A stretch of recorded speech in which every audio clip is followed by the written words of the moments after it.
Continuidade aos termos de colaboração já prestados pelo senhor João Santana, iniciamos agora um termo de colaboração de número 10, a pedido das defesas, no intuito de complementar aspectos dos termos anteriores.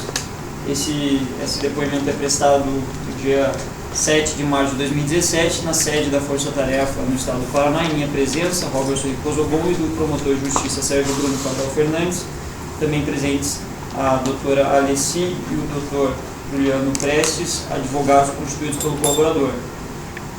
Repetindo as ressalvas e compromissos legais já advertidos nos termos anteriores, eu pergunto ao senhor se o senhor se compromete, nos termos do acordo que celebrou com o Ministério Público, a dizer a verdade e se o senhor renuncia ao seu direito ao silêncio na condição de colaborador. Sim. Então, eu abro a palavra aos doutores para que façam as perguntas que entenderem pertinentes. Certo. Senhor João, com relação ao conhecimento dos candidatos Lula e Dilma na campanha presidencial, nas campanhas presidenciais sobre o Caixa 2, eles tinham conhecimento dos pagamentos feitos através do Caixa 2? Sim, ao longo da convivência do trabalho ficou claro que sim. No início, surgia apenas como indícios, mas depois se comprovar isso através de abordagens diretas com eles sobre esse tema. Indícios, só para recordar dois, por exemplo, toda vez nas negociações da campanha de reeleição de Lula e na primeira campanha de Dilma, que Palocci sentava com Mônica para negociar valores, ele nunca dava a palavra final na mesa, porque dizia, olha, a palavra final tem que ser do chefe. No caso, o chefe era o presidente Lula. Nas duas campanhas, na campanha de reeleição também da Dilma. E óbvio, se todo o acordo de Palocci já previa um percentual de pagamento por fora, obviamente que os candidatos sabiam disso também. Outro indício, quando havia grandes atrasos e o poder e a eficiência dos apelos de Mônica não funcionava, e eu tinha que acender aquilo que nós referimos como um alerta vermelho, eu tratava diretamente com o candidato. Tratei com o presidente Lula, especificamente no final do primeiro turno e na passagem do primeiro para o segundo turno. É importante falar sobre esse momento, porque é quando o poder, nós temos um poder de fogo e de barganha, mas porque é o final de uma campanha ou a passagem do segundo turno. E eu falei especificamente, tem atrasos, e ele sabia realmente qual era o procedimento do atraso. Até porque também, todo candidato, e isso eu via dentro do comitê, tem o poderoso dos informes, não sei, oficiais do TSE, dos pagamentos regulares que são feitos, que são declarados, publicados no Diário Oficial. Então, ali, os pagamentos feitos para mim, eles podiam ver que o pagamento feito para a minha empresa estava em dia, os pagamentos oficiais. Até porque os partidos não podem, ou sofrem constrangimentos quando atrasam esse pagamento. Então, obviamente, que ele sabia o que estava me reportando. Agora, que o que estava atrasado era o pagamento do Caixa 2. O casamento 2 é obrigado. Outra pergunta, ele sabia o montante total das campanhas pago de forma oficial e não oficial? Eu imagino que sim, porque Palocci negociava e ele próprio sugeria ou determinava, ou melhor dizer, determinava, olha, vamos pagar oficialmente por aqui e tem que ser uma parte do Caixa 2. Ontem, mas como é para aprofundar, eu me referi que quando fui fazer a campanha de reeleição do presidente Lula, eu digo, olha, vamos fazer pelo Caixa 1, porque vocês estão vindo de um escândalo sem tamanho que pode prejudicar todo mundo. O mensalão, né? O mensalão. Mesmo assim, o Palocci no primeiro momento disse que sim, depois imediatamente nas negociações com o Mônica já colocou uma cláusula, mas nós conseguimos pelo menos aumentar o valor nominal. O percentual, que antigamente podia ser 40% de oficial e 60% de Caixa 2, etc., eu acho que invertemos a lógica para 70% de oficial e 30%. Tanto que, se os senhores examinarem os arquivos do TSE, vão ver que as nossas campanhas têm um crescimento exponencial do valor oficial, comparado às antigas e até de uma para outra nossa. É fruto dessa negociação interna e do poder e certo prestígio que nós fomos adquirindo no nosso trabalho. Mas voltando a uma questão, doutor, a primeira abordagem também direta e mais crucial com o presidente Lula que eu tive sobre Caixa 2 foi no episódio que eu me referi, no anexo 5, da ajuda para a campanha de El Salvador, da campanha de Maurício Funes. quando eu trouxe um recado no final da campanha deles que precisava de dinheiro, e o presidente Lula mandou que eu procurasse o Emílio Odebrecht. Isso, como já foi, não precisa. Com a presidente Dilma, eu abordei diretamente o tema em várias oportunidades, principalmente durante seu primeiro mandato, porque nós já tínhamos uma relação mais de confiança.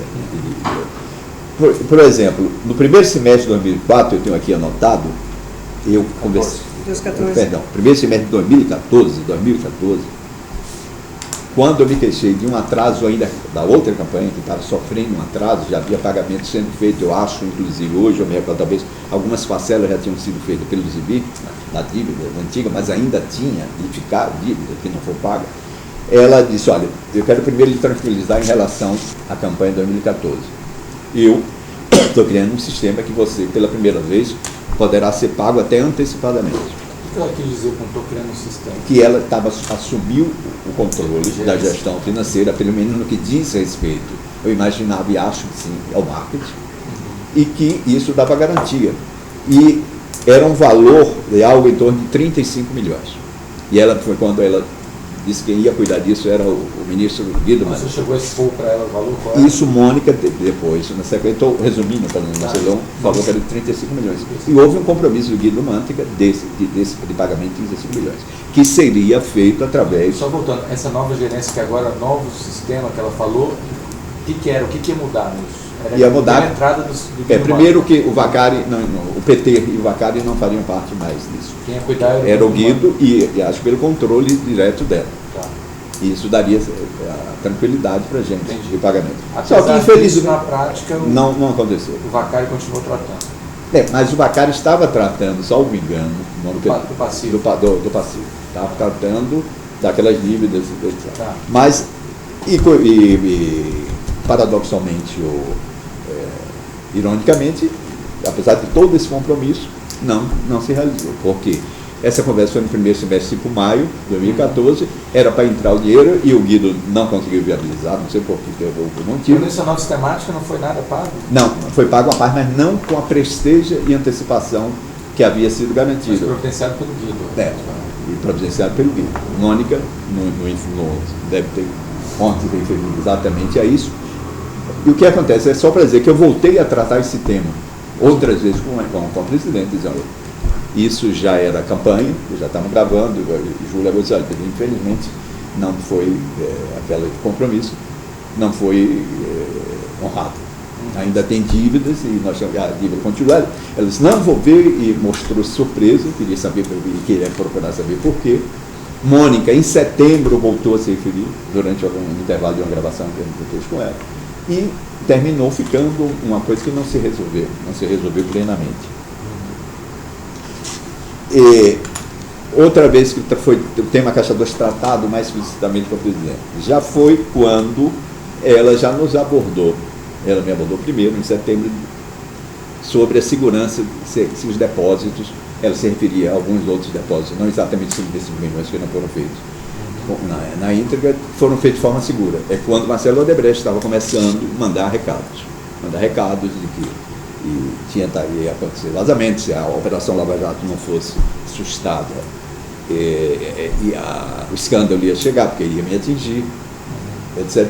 Então foi quando ela novamente me chamou, me faltou todo o tema, e eu com ela disse, olha, ela me perguntou, João, os depósitos estão feitos de forma, eu já me referi a isso, mas só acho que é voltar. Forma segura, eu disse que sim, eu não estava me enganando, porque, primeiro, era um offshore, tudo que nós tínhamos.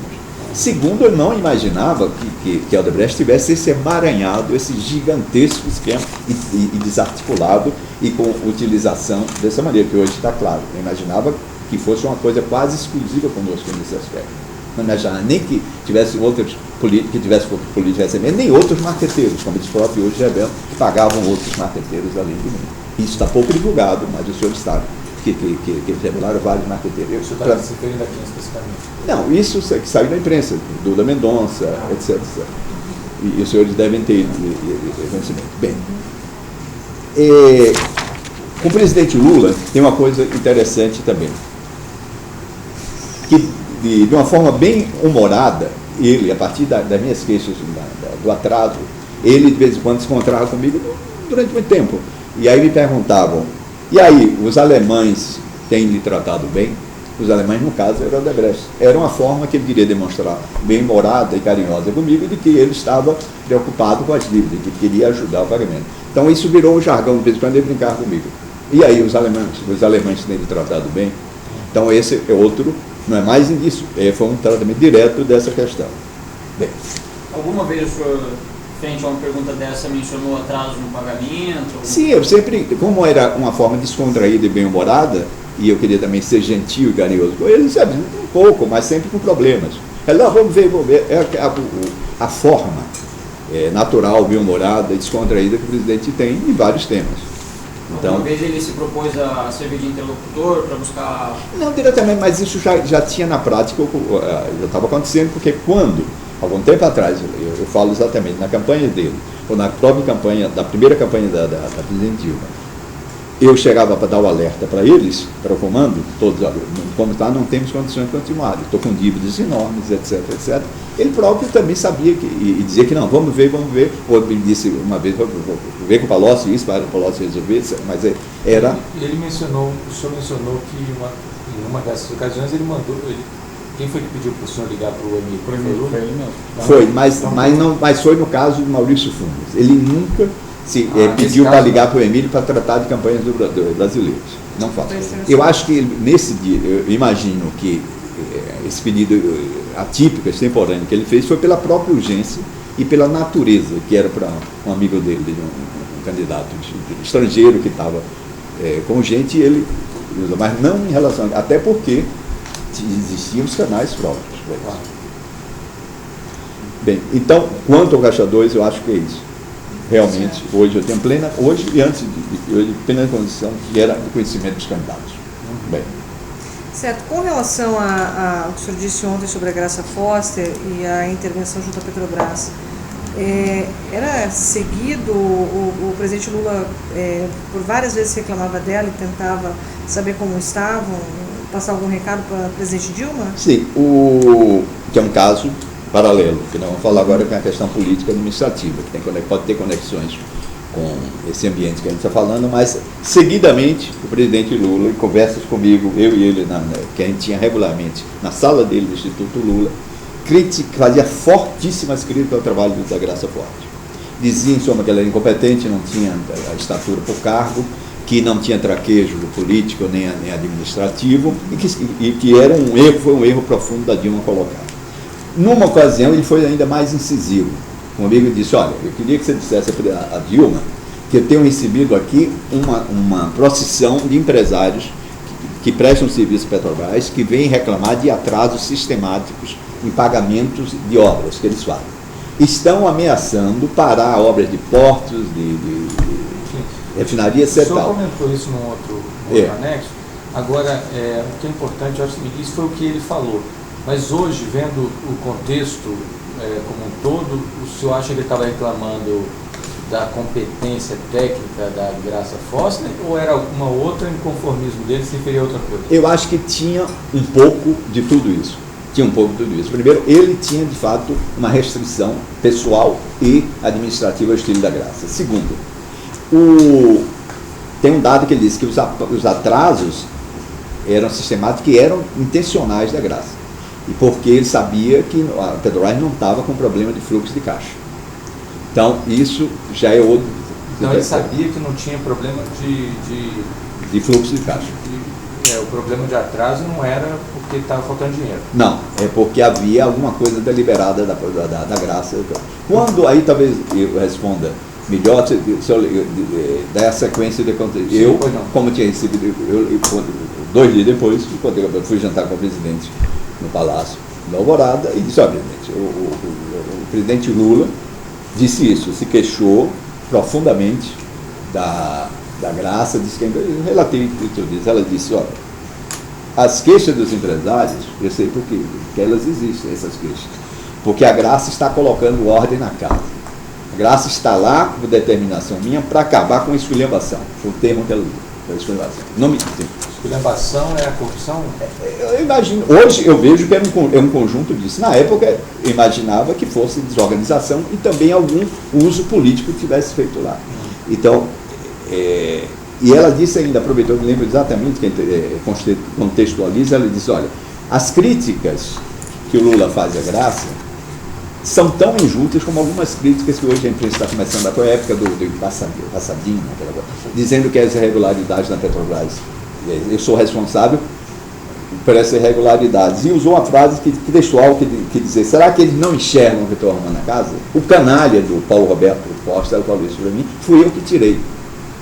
E a Graça foi demitido por mim. E a gente está remanejando muita coisa lá. Então, não passou disso a informação. Hoje, vendo de trás para diante, obviamente existia um trabalho de saneamento que ela poderia estar fazendo ali. Na época não tinha a ideia da dimensão do que era Cotovelo. Nem sei se ela tinha a própria dimensão do problema. Então, o senhor, então, diante desse comentário do Lula, fica, não sei a impressão que o senhor teve, mas os empresários estavam reclamando com o Lula desse atraso. Estavam reclamando. E quando eu dizer que eu acho que é uma soma de várias coisas, um dos motivos também que ele colocava, que ele falou explicitamente, diz, olha, diga a Dilma, se pararem, usou um palavrão que ele fala muito palavrão, se pararem essas obras, ela vai ter um dano na campanha grande. E você, que é um marqueteiro, vai sofrer isso também. Você vai ter que ir para a televisão, fazer programas e programas explicando que a Petrobras, que nós vendemos com eficiência, etc. Tal, e que foi um dos motivos da minha eleição, na minha reeleição, que não sei se recorda, a Petrobras era um fato constante. Nós vendíamos o imaginário e fortemente, tanto que a Petrobras. Quando depois eu vi o que estava acontecendo hoje, na Petrobras, e todos, a coisa para mim é uma surpresa, porque a Petrobras a gente vendia como empresa de grande eficiência tecnológica, como exemplo de gestão, como um eixo, um esteio do desenvolvimento do país. E o Lula mandou, pediu para o senhor passar esse recado para a Dilma, mas ele mesmo, por que ele não foi falar com ela? É uma boa pergunta. O presidente Lula, raramente, na maioria, eu convivi muito com ele, e ele sempre utilizava esse artifício de não falar diretamente certas coisas constrangedoras para as pessoas. Então ele sempre mandava recados. Isso quem conviveu com ele sabe disso. Dificilmente ele chegava, se bem que em alguns momentos eu sei que ele teve conversa dura, ele não presenciou como presidente Dilma.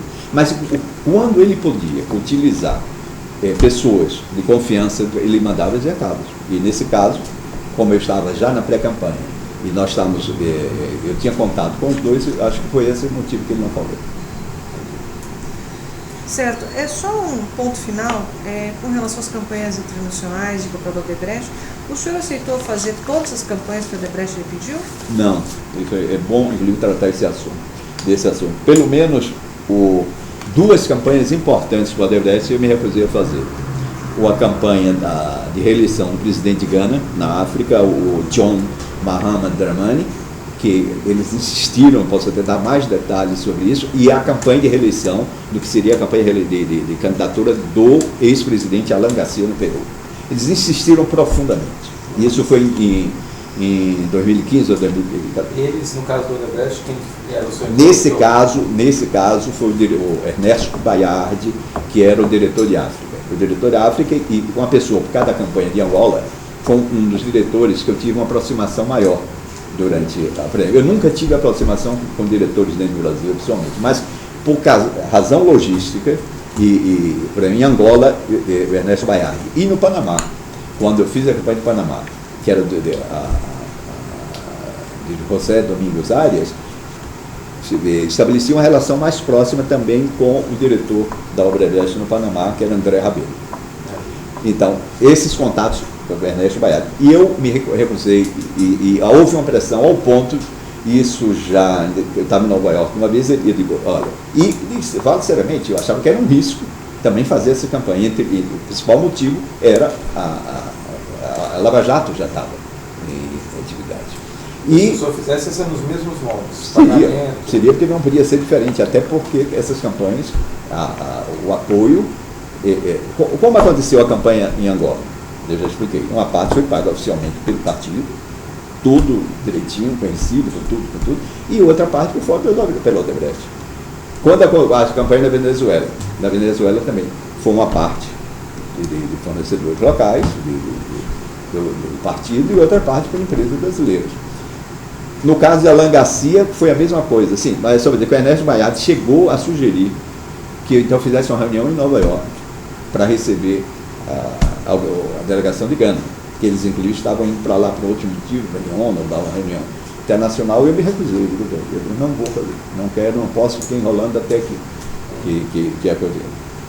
Então, do ponto de vista da Odebrecht, também não recebi. Eu recebi... E no caso da campanha do Peru, quem foi o interlocutor da Odebrecht? Ernesto Bayardi também. Aproveitando porque o Bayardi era do Peru, mas ele tinha morado, o Ernesto foi diretor no Peru também. E é casado com uma peruana. Então ele tinha relações de alguma forma e utilizaram provavelmente ele como porta-voz desse pedido. Era uma campanha importante, mas eu decidi não fazer. Mais alguma coisa que o senhor gostaria de complementar? Não, acho que praticamente esgotamos os principais temas. Tá, então, para concluir, só lembrando que algumas passagens a gente fez algumas demandas de documentos, de pesquisas, pediria que os advogados tentassem providenciar isso. Se o senhor lembrar de alguma coisa que ficou, alguma lacuna que o senhor não lembrou aqui nessa ocasião, um fato muito importante que o senhor acione os seus advogados e nos comunique o mais rápido possível. Sem dúvida. Para a gente vai tomar um documento. Sem dúvida. Eu farei com toda a presteza. Eu acho que é isso. Então vamos encerrar o tema de colaboração número 10.